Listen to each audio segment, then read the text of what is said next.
We are witnessing the dawn of the fourth industrial revolution, and AI is leading the transformation.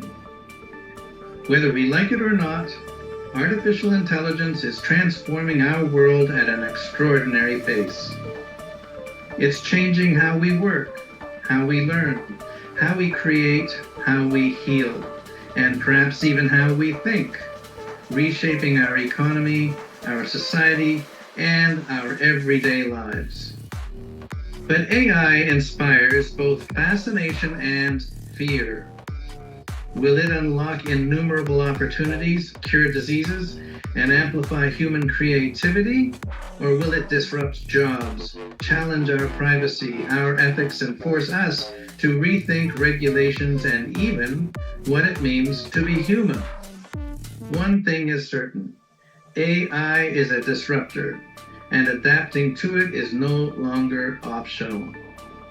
Whether you're excited, skeptical, or simply curious, this conversation will introduce you to AI and help you better understand the enormous revolution underway and how to prepare for the future that's already here. Today, I'm joined by Lovina Srivastava, engineer and founder of Emprove Services, Inc., to talk about artificial intelligence. With over 30 years of technology leadership experience, she's worked on AI networks since the late 1990s and has guided digital transformation for such organizations as Nortel, BlackBerry, and the Department of National Defense, just to name a few. So don't go away, because you'll hear this tech woman's perspective on the changing future.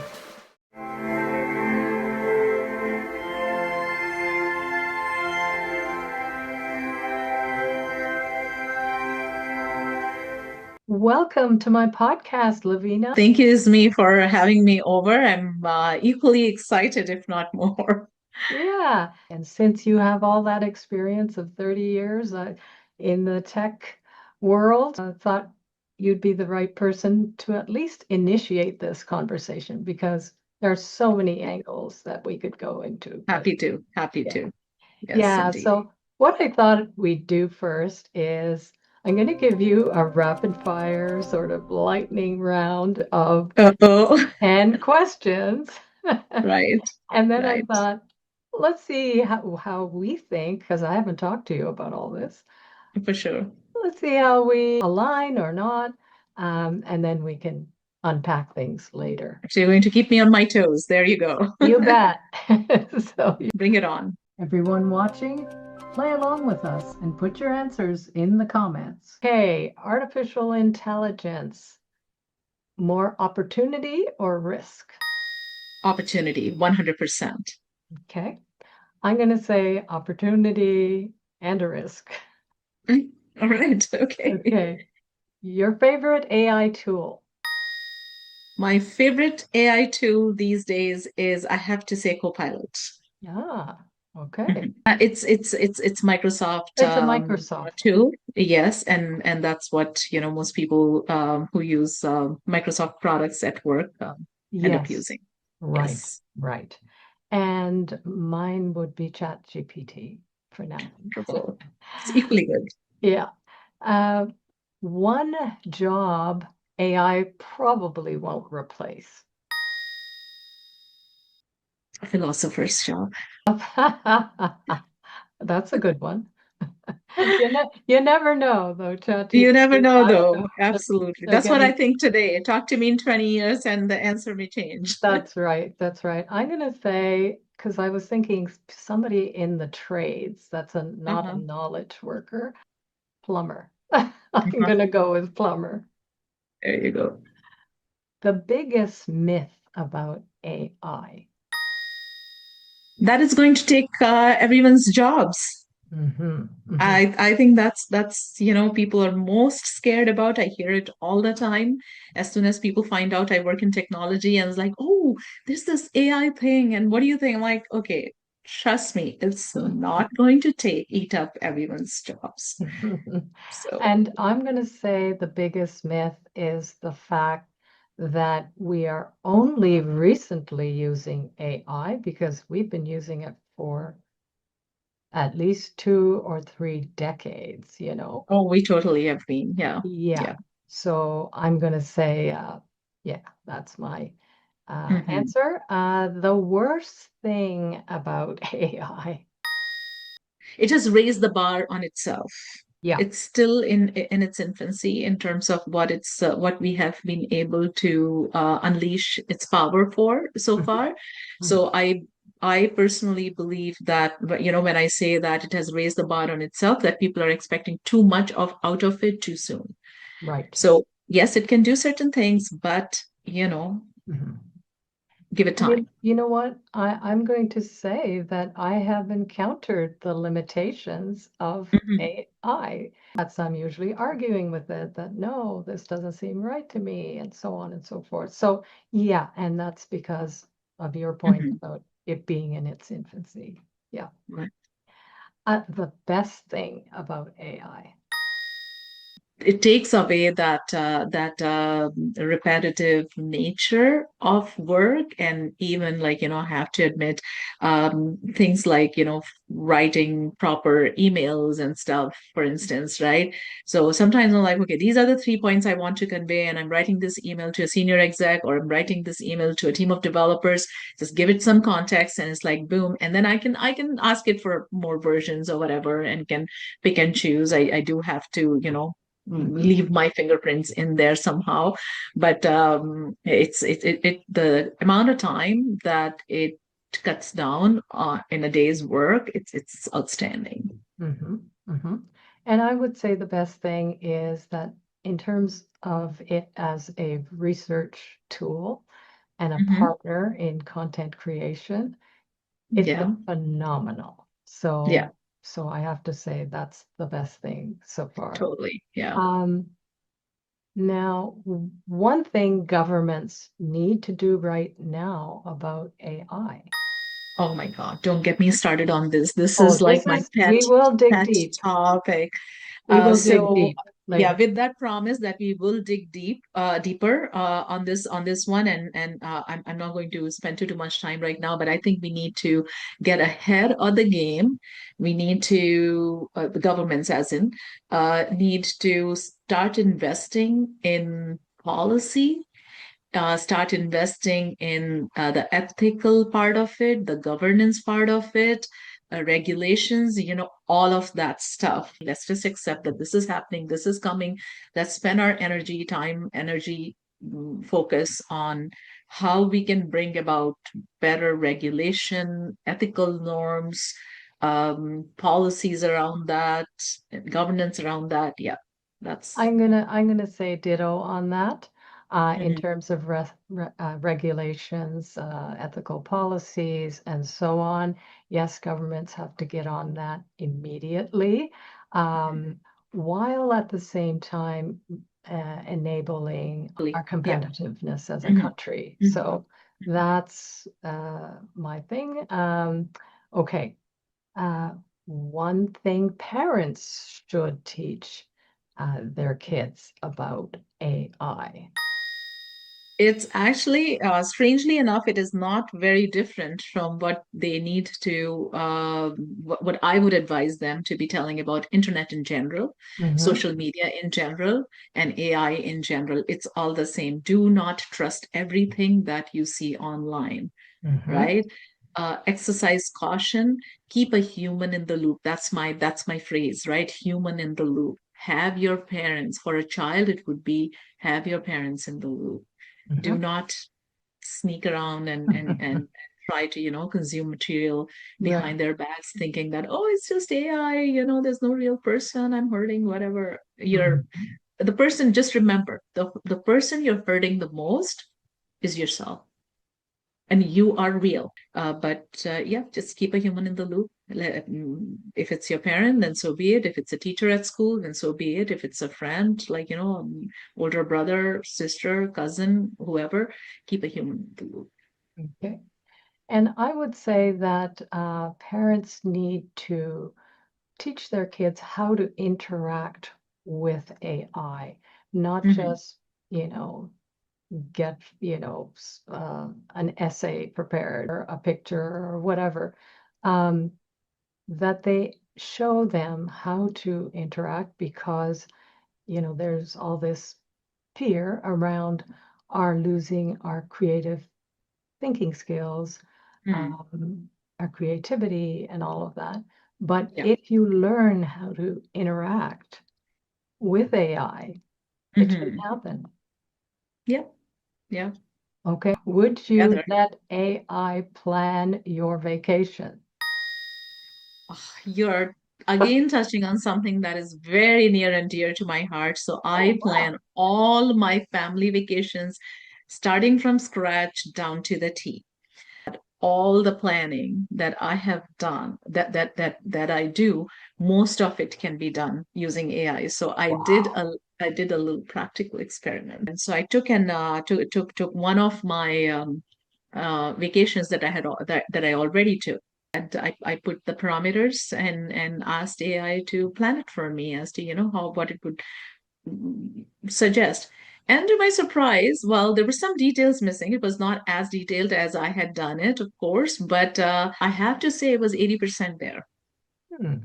Wow. So Okay. what that tells me is that the learning I got from it was that, okay, yes, it didn't have the personal touch and the personal preferences to the same level of detail and finesse, but it is very much possible for me, and that's exactly how I'm planning my next vacation. Oh, Is That's my plan for the plan is to use AI to get me through the first 80%, and then I can review it, and then I can validate it, and then I can add more right. details to it. So I think, again, keeping the human in the loop, in this case, the human's me. Right. And I am not yet comfortable with AI just planning my vacation, but I'm comfortable with AI making suggestions or me asking AI questions that Right. enable me to plan my vacation. Hmm. So, Hmm. Hmm. what about would you let AI diagnose your health conditions before you even see a doctor? I'm not opposed to that. And good. Because your last phrase made me change my answer. Ah, So before I see a doctor, yes, uh-huh. I'm not opposed to having AI do an initial screening and say, oh, okay, these are your symptoms, blah, blah, blah, blah, blah. And based on this is kind of sort of, these are the possibilities. And then present that to a doctor. So the doctor's time is cut a little bit, but then the doctor would have an option as well to ask me to elaborate on any of the responses, even, right? So the input that I provided to AI, if the doctor feels like, oh, I need a little bit more elaboration on that, like, does it happen all the time? Does this condition happen in mornings or afternoons or evenings, like, whatever That's, have you. So yeah, so as long as the doctor is involved in the loop, I think that's the key for me. In yeah. this case, again, I'm harping on the same thing as human in the loop. In this case, the human being the doctor. So Okay. as long as there's a human in the loop, I'm comfortable. Yeah. And I already use all the tools I can to self-diagnose before I get to a doctor. And it's worked for me. I've often known before they've known, Perfect. Perfect. and Yeah. they didn't have the blood tests that they needed to have even to be able to diagnose what I already knew. So yeah, absolutely I would do that research before. Okay, so that's the end of that rapid round. It was fun. It's interesting. We do Uh-huh. align on some things, and then, we had different answers for others. So that's interesting. Totally. Yeah, Totally. but before we begin, maybe you could define for us what is artificial intelligence? I don't think everybody really has a definition of that. Understands what AI is. Mhm. I mean, I have to agree with you on this that, many people do not understand what AI is uh, at all, and some people have a misconception of what it can do. right? Hmm. So I'm not going to get into those misconceptions or anything like that. Let's talk about what they are, right? So there are Yeah. two terms that you may have seen a lot, or heard of a lot floating around: AI and Gen AI, right? Yes. So Yes. artificial intelligence. The other one is generative artificial intelligence. So what is the difference? So if I define for you, if you may allow me to define generative AI for you, the definition of AI is kind of built in there, right? Because Okay. what it does, so generative AI is a specific type of AI Hmm. that would not only parse through, so first of all, both Gen AI and AI, they work in response to user prompts, right? So the Yep. user a question must be asked. Yeah. And once a question is asked, what AI does is it analyzes existing data, repositories of data, and it analyzes that to come up with a response, right? Hmm. Whereas what generative AI does, and we are seeing more and more of generative AI these days, to the extent that the traditional AI is hardly there, right? So what generative AI does, it again takes the user prompts, it analyzes data from different sources, but the difference is that it creates now new and original content Hmm. based on that. It predicts, it learns patterns. Hmm. Hmm. So it has the generative AI has the ability to analyze past data and to identify pattern using that, not just analyze and spit out an answer, but it's looking for patterns now. And then using those patterns, it's able to create something that's unique. And so the my understanding is that the AI is like an umbrella term It uh, is. that essentially talks about, it's for any computer system that Mhm. is performing Mhm. tasks Correct. um, requiring human intelligence, right?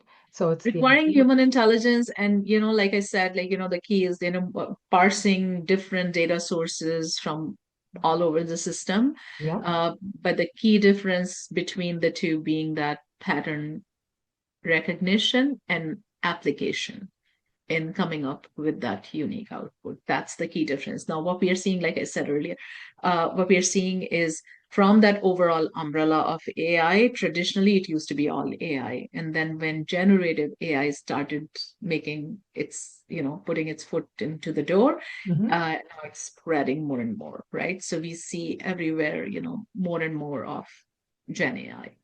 Okay.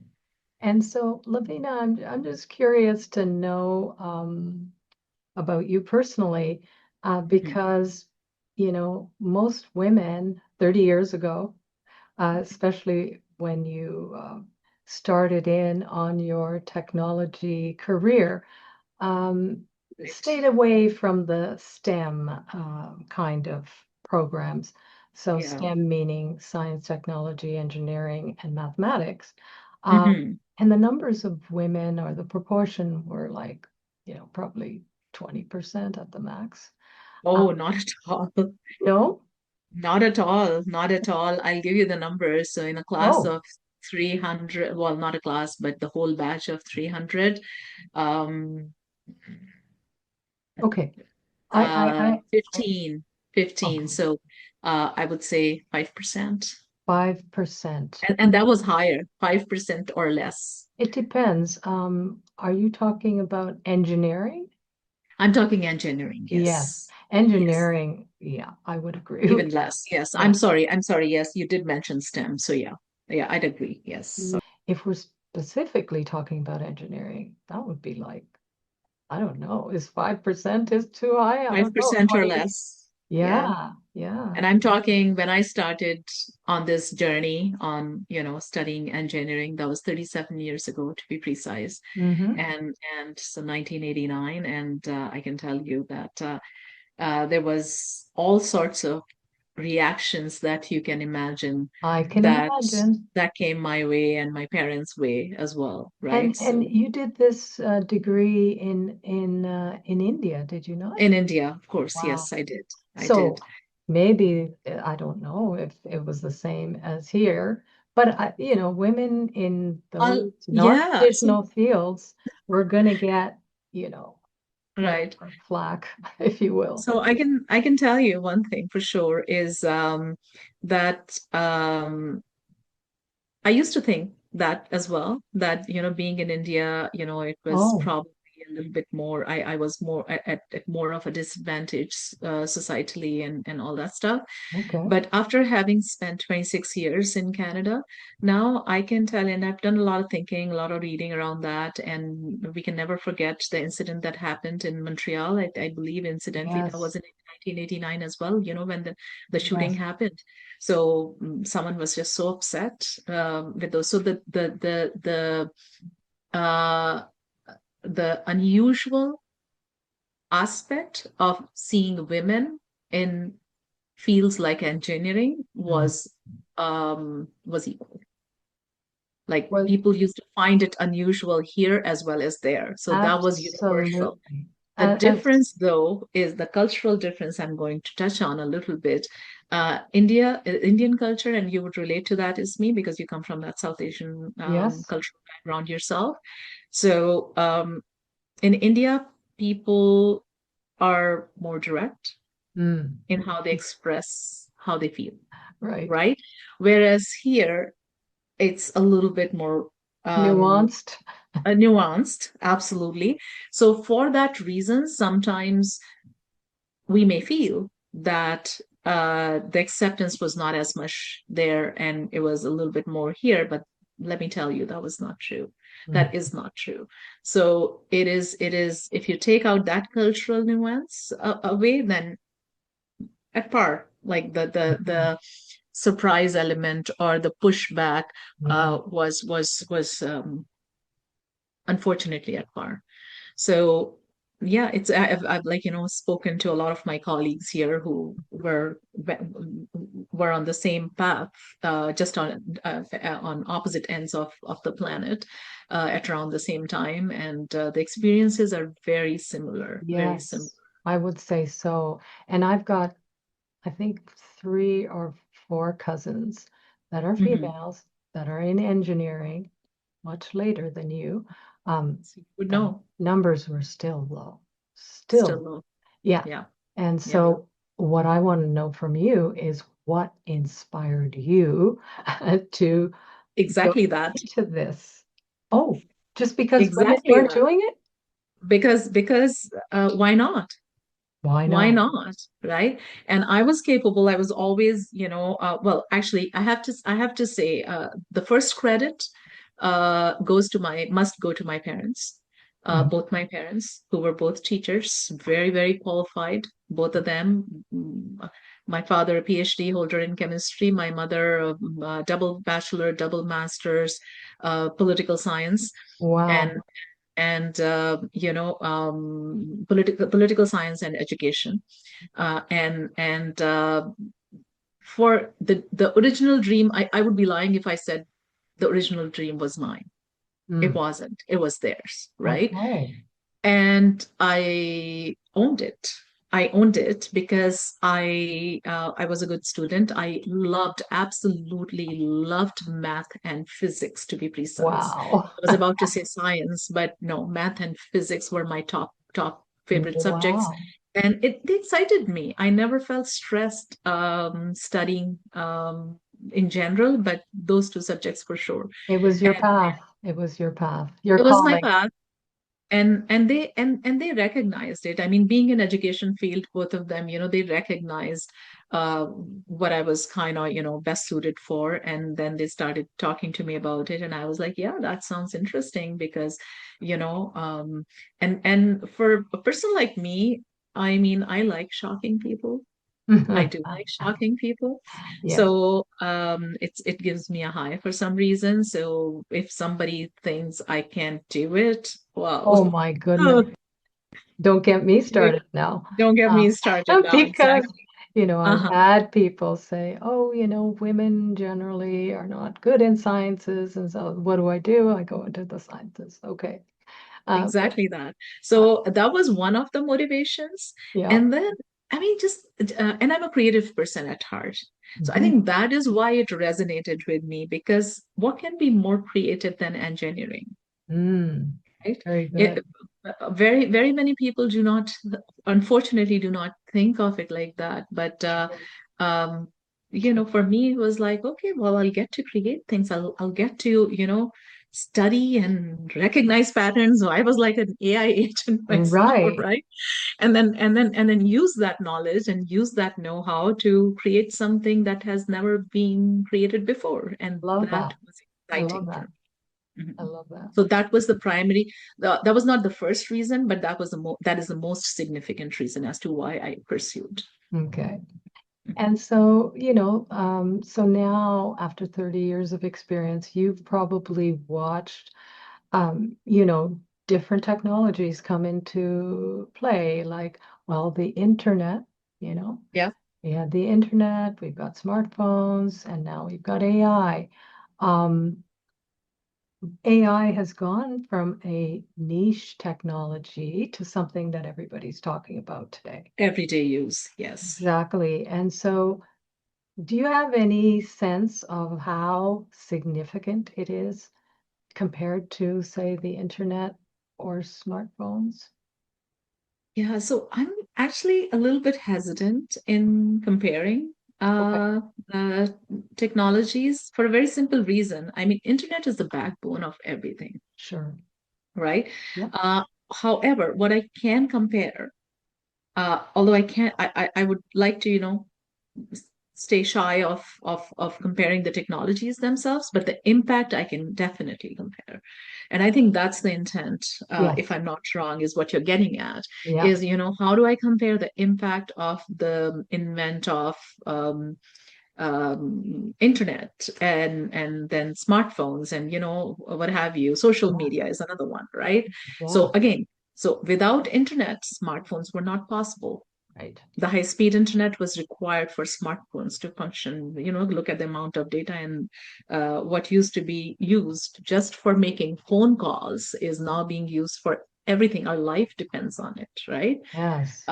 From banking to healthcare to everything is on my phone.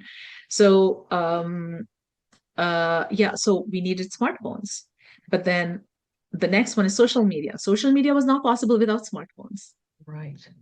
right? I Mhm. mean, we could have had whatever social media we wanted, but if there were no smartphones, it wouldn't be what it is. So, I guess it would have been possible with your World Wide Web, the old-fashioned way too, but not to Mhm. the same degree at all.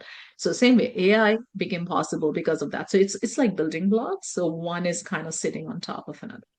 Now, when we talk about the impact of it, I believe that AI has an a comparable impact Mhm. on society, on humans, as internet did, as smartphones did, or social media did, right?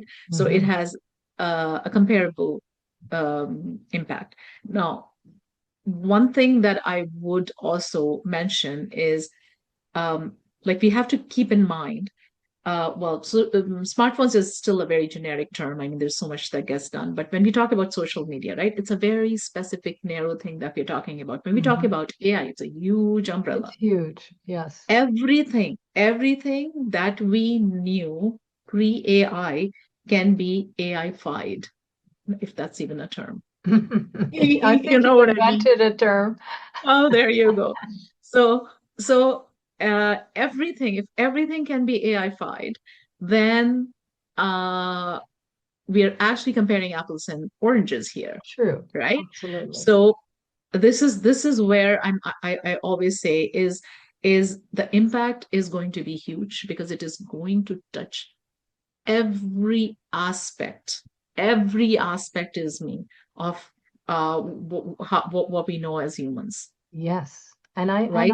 my feeling, it might be an intuition, is that Mhm. it's going to be more dramatic than even the internet ever was.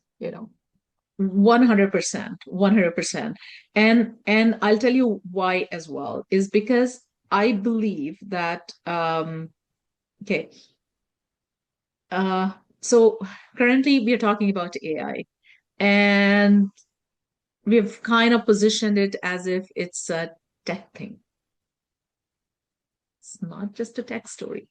It's not Mhm. just a tech story. It's an economic story, Sure, the military story. sure. It's a education story. It's a labor story. Right. It's national power story, Yeah. right?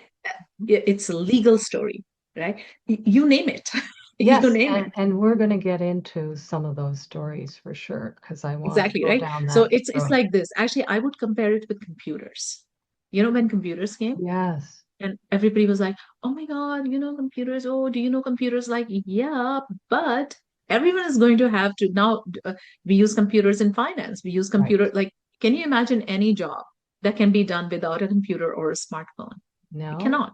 So same ubiquitous. way. Mhm. So Yeah, same way, AI is going to touch every aspect of our lives. that's right. And you know what? This is interesting you mentioned that because many people don't even realize that they Hmm. have been using AI powered systems. I Totally. mean, think about Netflix powered by AI. Google Yeah. has been powered by AI.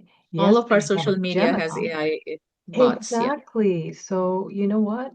People, without knowing, have been using AI for decades, right? totally.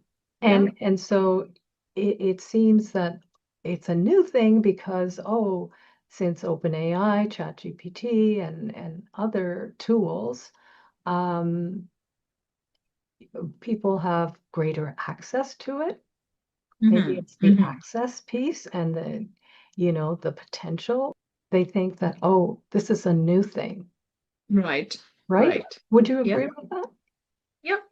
100%. Yeah. Okay. So it's the AI is the new buzzword, right? It's the new Right. shiny toy, but it doesn't mean that it hasn't existed. So Right. back in the day, like, I'll tell you, what was the year? 95, 96. Hmm. I worked on 95, 90 95, 96, 97. I worked on AI networks for Nortel. There you go. There you go. Yeah, How yeah, long ago was that, right? right. So And this whole AI thing has been in development since the 60s, like, it has been. yeah. Yeah. So So it has like just, even like the example I'm giving is like how we had an extremely widespread application of AI mm, in 90s, in mid yeah. 90s, right? Mhm. What made it popular right now these days is me. It has uh, when technology crosses over the boundary from for business to for consumers, it Yes, just skyrockets that's right. in its popularity, and that is what has happened. So Right. now at a click, combine that with social media. I see it all the time and I get a kick out of it. And I'm usually, in social circles, I'm sometimes, not all the time, but sometimes I just love sitting back and listening to men and women talk about all the cool things that they're able to do Oh, with yes, AI. yes. And I can guarantee that to some of them they don't even know what I work in. And they may think I'm just like, one of those old people who Who's you not know up on the latest doesn't like financial playing thing? with technology too much, Yep. and that's fine. But I think sometimes, it's enlightening for me to just kind of sit back and not participate in those discussions and just observe people who are not technological in their day-to-day lives, but still how they're getting excited with this little tool that they have. So they take their picture, any random picture, and then it asks, you must have seen those pretty Sure. pictures, on Yeah. Facebook where Yep. there's a certain white outfit and they're sitting in a certain pose, it just transforms them into that outfit with full makeup on and whatnot, right? Yeah. So and they get a kick out of it, and that's great, right? I mean, nothing wrong with it, No. nothing wrong with it. But that kind of stuff, in fact, is what is popularizing it. Mm-hmm. And that's actually nothing. We were talking about the power of AI. I touched a little bit on it early on in your rapid fire section, right? That uh, we haven't really seen the full power of AI yet, That's right? right. That's right. So what is exciting people right now about AI is literally like 0.0000001% of what it is capable of, Sure. right? And So now that's now imagine, now people are imagine just still using it as a limited search tool because they don't know that they can do a lot more with it. a lot more. And Yeah. they don't need to know, because I mean, not all of AI application is, and this, and once again, like, I think that's great, because these people who are using that 0.00001% of AI are getting all excited, and they're helping in marketing this, Right. right? For the rest of us, That's right? And where the bulk of its application is going to be for B2B, right? It's going to be for business, right? So right. it's the consumers, the end user is going to be a business, not individuals, right? Out in the society. So and Unless they start utilizing it more in terms of the potential that it has, which is what right, I've been doing. So yeah, then it becomes a partner for me right, in trying to do everything from mhm, there's legal stuff, there's right. financial stuff, I'm using it for all kinds of things, Right. you know. So the point I was trying to make is that the touch points are going to come more from the consumer side. Mhm. But the bulk of the content, the bulk of the benefit is going to be reaped by the businesses, right? Mhm. So at a bigger, at a macro scale. Mhm. Mhm. I think we need both. We need Sure. both. We need AI to do all the good work behind the scenes, but we also need to keep the people in the society excited about it so they can do some free marketing for it, That's right? true. That's So absolutely. it takes both. It takes two. Yeah, and I think, when ChatGPT came on board, and there were hardly people were using it like a year and a half ago. I True. mean, one of my friends, who's about 10 years younger than me, he did Mhm. a small survey of his Mhm. friends to see who's using AI and who's not. Right. I was among the 20%, he said, Hmm. that was Hmm. already using Using AI. AI. Yeah. Yeah. Yeah. Now Good for you. that percentage has increased, right? Hmm. Hmm. But at the same time, there's a lot of fear and fascination around AI because Right. Elon Musk has, come out and said it's one of the greatest risks to humanity. Um, Hmm. then there's the Godfather, Jeffrey Hinton. Yes. He's also come out and had some interesting reservations about AI and what it could do. Hmm. These are people that work on AI, and they're now becoming a little more reserved. So, what I want to ask you is the fears. One of the big fears is around the future of work, as you mentioned. Like So, jobs and stuff. jobs.